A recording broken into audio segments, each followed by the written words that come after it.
नमस्कार दोस्तों, आज हम सुनेंगे अनुभव के ऊपर कबीर के दोहे। अनुभव से तात्पर्य है आत्मज्ञान का अनुभव, परमात्मा का अनुभव। ये खाली वही व्यक्ति ही जान सकता है। परमात्मा का अनुभव, उससे जो आनंद मिलता है, आत्मज्ञान के अनुभव से जो आनंद और हर्ष मिलता है, वो खाली वही व्यक्ति जान सकता है जो उसे अनुभव करता है। ना तो आप ये किसी को बता सकते हैं और ना ही कोई आपकी बात को समझ सकता है। आत्मज्ञान का अनुभव खाली एक आत्मज्ञानी ही समझ सकता है। कबीरदास जी ने अपने दोहों के माध्यम से यही समझाने की कोशिश की है। आइए सुनते हैं कबीरदास जी के कुछ ऐसे दोहे। आशा करती हूँ आपको पसंद आएंगे। कृपया चैनल को सब्सक्राइब और वीडियो को लाइक कीजिएगा। कागद लिखे सो कागदी, क्यों व्याहारी जीव। आत्मदृष्टि कहाँ लिखे, जीत देखो तित पीव। कागज में लिखा शास्त्रों की बात महज दस्तावेज है, वह जीव का व्यवहारिक अनुभव नहीं है। आत्मदृष्टि से प्राप्त व्यक्तिगत अनुभव कहीं लिखा नहीं रहता है। हम तो जहाँ भी देखते हैं अपने प्यारे परमात्मा को ही पाते हैं। निर्जानी सो कहिए का, कहत कबीर लजाए। अंधे आगे नाचते, कला अकारथ जाए। अज्ञानी नासमझ से क्या कहा जाए। कबीर को कहते लाज लग रही है। अंधे के सामने नाच दिखाने से उसकी कला भी व्यर्थ हो जाती है। अज्ञानी के समक्ष आत्मा परमात्मा की बात करना व्यर्थ है। ज्ञान युक्ति सुनाया, को सुनी करे विचार। सूरदास की स्त्री पर करे सिंगार। एक ज्ञानी व्यक्ति जो परामर्श तरीका बतावे, उस पर सुनकर विचार करना चाहिए। परंतु एक अंधे व्यक्ति की पत्नी किसके लिए सज धज श्रृंगार करेगी। बुझ सरीखी बात है, कहाँ सरीखी नाही। जेते ज्ञानी देखिए, ते संशय माही। परमात्मा की बातें समझने की चीज़ है, ये कहने के लायक नहीं है।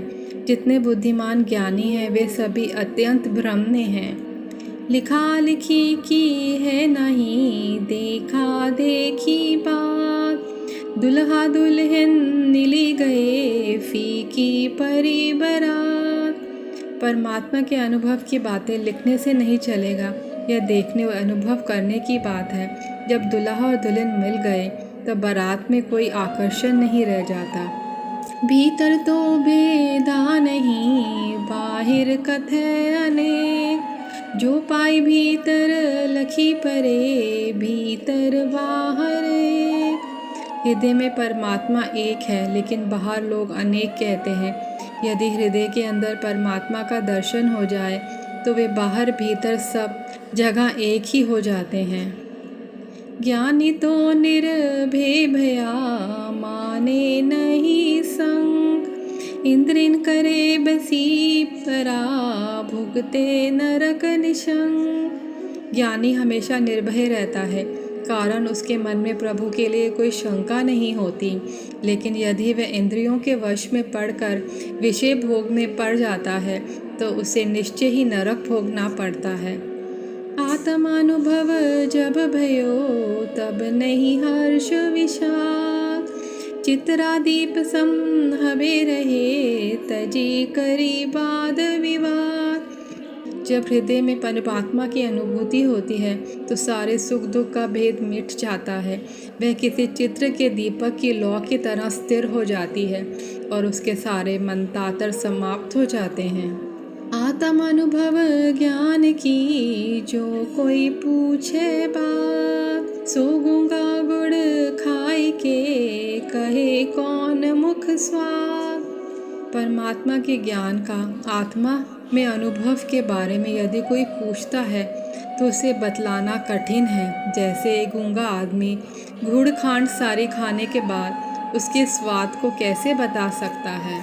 जो गूंगा के सैन को गूंगा ही पहचान, त्यों ज्ञानी के सुख को ज्ञानी हबे सुजान।